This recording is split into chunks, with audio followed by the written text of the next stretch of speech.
people power na to, mga ka-clear. Talagang kaya. Kaya ba? Kaya ba?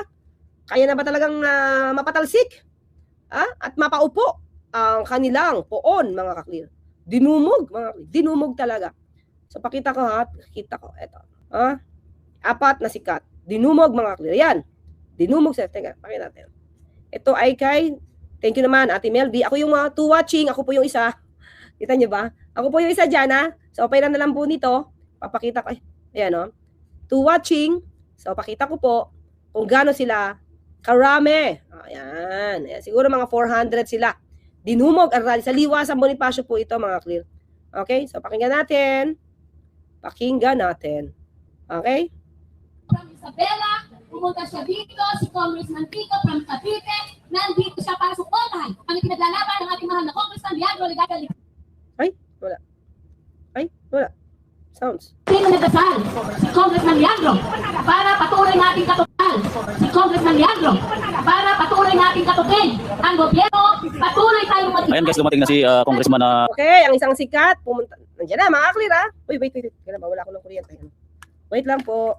Nagre-red na siya. Lobat. Okay, ang unang sikat. Sa DDS rally, mga clear, isang sikat, isang sikat, pinakilala na. Kiko Basaga at saka si Atty. Harold Respicio, ayan o. At saka si kung Leandro nandito na din, ayan o. Ayan, at ang magkakampi ay nandito na. So, mga ilan to, mga clear? Mga ilan? Dinumog, madami, mga ilan to? Bilang nyo. 400, 300, ilan? Diba? Sa 31 million, 31, 32 million, 33 million na bumoto kay VP Sara. Ganito kadami, mga ka-clear, ang DDS rally. So, palakpakan natin sila. Talagang malakas para makapag-people power sila, mga ka-clear. Kaya, congratulations po sa inyo. Okay? Tuloy tayo. So, dumating ang isang sikat. Siyempre, dudumugin. 4 ang sikat dito eh. Ang gwapo ko pala sa person. Ayan o. Sabi ko dati kay Congressman Leandro, sir, gusto kong makita ng personal si Congressman Kiko at gusto kong marinig kung paano niya sabihin. Kaya si Congressman, meow. Ay, nako, si Meow Meow nandito rin. In-introduce na. Pangalawang sikat, mga ka-clear. Kita nyo, dumadami ang sikat. Sige. Ang Shuko shout out sa'yo. Ayan, nandito na si Kong Meow, guys. Tayo tulungan magsimula, mga kasama. Pailapit ko muna ang ating crowd. Dito pa sa malapit para mas makita natin ang mga nagkakapuan nating mga congressista. Ano ba? Mga gwapo-gwapo talaga. May isuyo pa sa mga kasama. Palakpakan nyo kasi, mga ka-clear. Diba? 4 na sikat to, wala pa isa. 3 pa lang yan. Bakit nakadilaw yung isa? Ba't ka nakadilaw? Dapat berde yan. Padala po ng ating mga tinatala ng placards. Placards dito po tayo sa unahan. Sabay harap po ng kalsada. Ayun na. Diba yan, mga ka-clear? 4 na sikat, Hindi naman sama, diba? 4 na sikat yan, sama-sama, diba? Diba?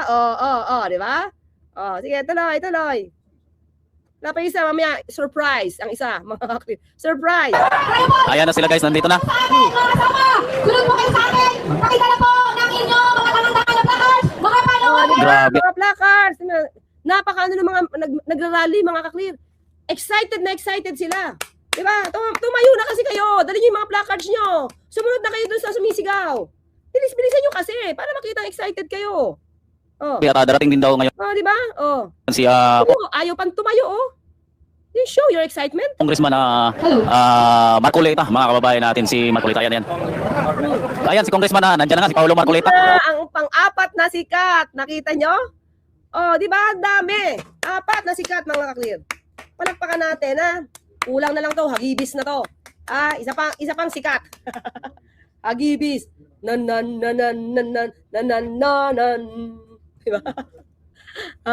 Okay, tingnan natin. Si Kong Paulo Marcoleta, mga kababayan. Uy, mga ka-clear, pag sinabi natin hagibis, mga gwapo, mga sikat. Mga sikat. Dapat proud sila, Yan naman ang gusto ko kay Atty. Marcoleta, kay Representative Marcoleta. Hindi nagugulo ang buhok. Diba? Ayos na ayos. Napaka tawag doon. Well-groomed. No? Hindi disheveled. Ang hair. Laging straight. Parang bagong plancha. Diba? Parang bagong plancha ang buhok. Ayos yun. Ako mga clean, minsan gulo-gulo pa ng buhok ko Sabi nung sabi na sa ako, hindi ka man lang nagsuklay nung interview mo si Pangulo. Sabi ko, yan na yung pinakasuklay ko. Di man lang ako sabi na sa ako, hindi ka man lang nagsuklay, buhok mo nga lang yung nakita. Yung huling interview kay Pangulo, buhok lang yung nakita sa akin. Sabi niya, buhok na nga lang nakita yun, di mo pa sinuklay. Suklay na yun. Yung kataon na gano'n, syempre, di ba? Kasi kagagaling lang sa meeting. Kagagaling lang namin sa meeting ng mga ka-clear. Nung interview ko si Pangulo. Kagagaling lang namin sa meeting. So, wala akong dalang suklay. Kaya, saka uso naman mga ka-clear, di ba, sa GERD, yung ano yun, suklay ng, ganito, ang tawag doon, di ba mayroong commercial na gano'n, suklay ganyan lang, ang tawag doon, suklay kamay. Di ba? Meron gano'n, di ba? Sabi nga, buhok lang nakita sa'yo, di mo pa sinuklay. Ikaw talaga, Lemon, Kawatan, ingatan ang inyong kawatan, ganon. Ay, ikaw yan, Ikaw yan, Lemon, Ikaw kumanta niyan, Ayon, finger comb. Thank you, thank you. Unidentified mind. Finger comb, di ba? Pero si Representative Marcoleta, hindi. Ayos na ayos talaga, di ba? Parang pinalansyo siya, parang galing ng parlor. So, nice yun. Nice grooming talaga. So, palakpakan natin. Kakasabi ko lang bigla nang dumating. Kaya nagsama-sama yung mga toot. 4 nga na sikat hindi naman to 4 na saltik. 4 na sikat. Ay, nandito si Kati Binag. Ayan Kati Binag at saka si Paolo Marcoleta. Ayan. Makikita mo na mga clear kung saan ba talaga sila. Di ba? Huwag na kayong gagawa ng fake news, okay na yun. Harold Respicio. Eto na. Dali na mga placards na ginawa, dali. Mula sa lawigan ng Cavite, mga Batanggenyo at tunay na magiting, hindi yung mga trasalabong at Ang dami talaga nila, mga ka-clear. Medyo nakakabato, Pwede talaga itong mag-people power sa dami nila. Ang dami nila. Dinumog na mga langaw, naligaw. Talaga, di naman. Mga standby lang, mga clear, nanonood, ayan, nakikinood lang, Nagpapahirap sa mga Pilipino. Ayan na guys, Nagpapahirap daw sa mga Pilipino. Kati Binag. Kasama na natin si Kati Binag. Ayan, ang dami. Ayun na guys, dumating na Mamashi. Ay, Ma'am Janet, shoutout sa'yo Ang dami talaga nito. So, medyo kayang-kaya talaga to. People power to. Shoutout sa'yo si Paolo Marcoleta ang dumating. Ayan, abot yan. Pumunta na sila para gawing stage to, mga 400? Wala guys. 100? Ano estimate nyo, mga clear? 400, 300, 500? Dito na.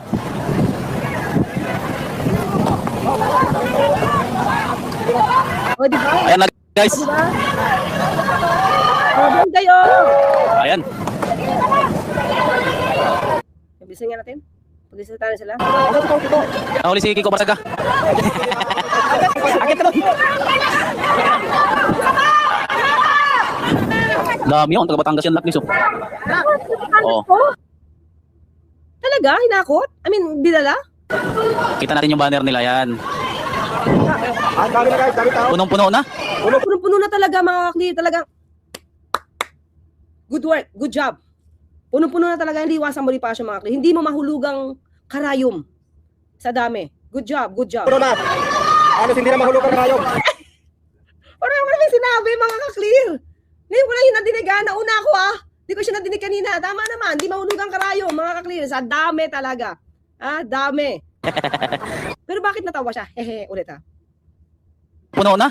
Puno na. Hindi na mahulugang karayom. Bakit ka nagtawa? Parang nagloloko naman to. Ako na nga nagsabi hindi mahulugang karayom, Dami, Galing dumating si Paolo guys at saka si Harold Respicio at saka si Kiko Barsaga. Ang dami dito, tingnan nyo, Ayan, punong-puno, Punong-puno dito sa gilid, Ano ba? Saan patingin? Mga nakawala sa mental hospital. Sabi ni Shiro, Sana si Kiko? Sana si Miao? Sana yung pusa? Ayan, ito, banda dito, hindi mahulugang karayo mo. Ayan, dyan, Di ba, ang dami? Ayun! Respicio. Si Kiko, yung nakaitim. Wala. Bago lang ako Mga 5 taon pa lang ako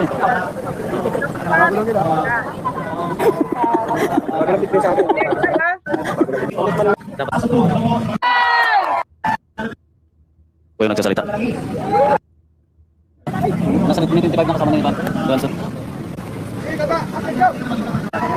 Layo yung sound. Wala yung mic?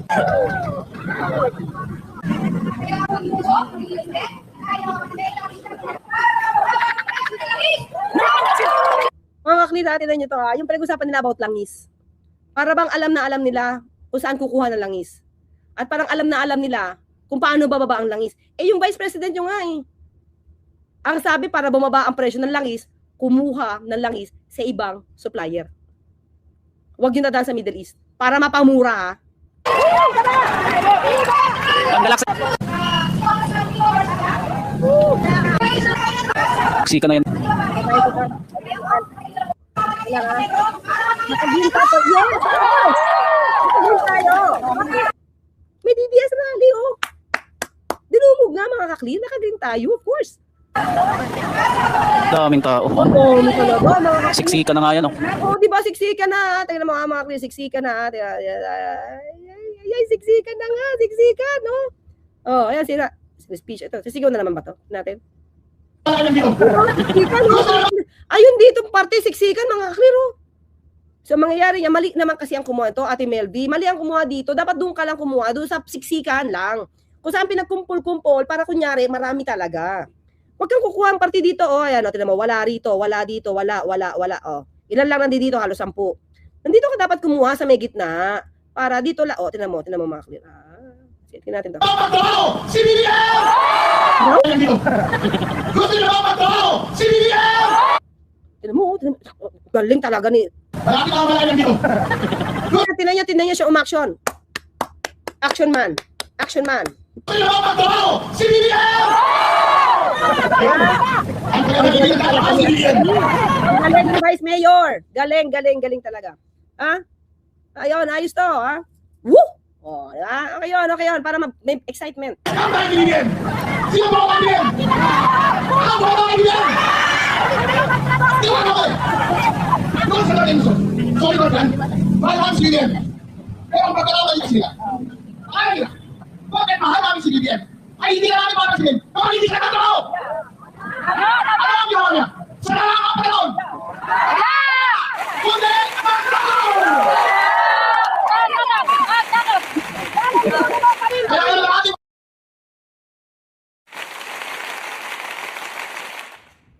Again.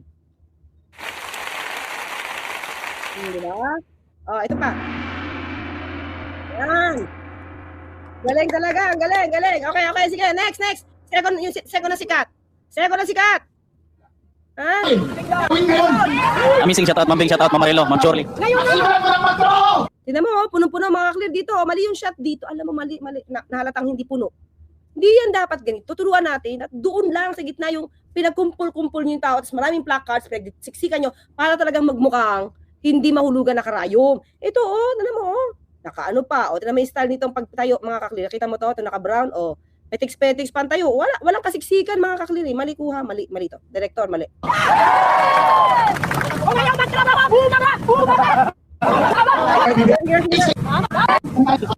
Dito tayo. Asan ba? Ayun. Ay. Dito. Nasa ito.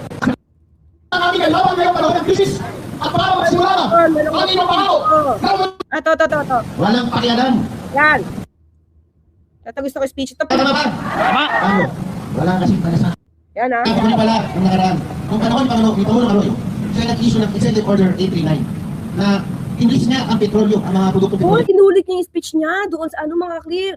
Dahil daw si Gloria Macapagal Arroyo nag-issue daw ng price freeze sa oil. Mga clear. Alam niyo ba na nilift yun agad ni Gloria Macapagal Arroyo dahil nagkakaroon na shortage sa oil because of the price freeze. Diba? Sige Gloria Macapagal Arroyo pinag-uusapan natin. Okay.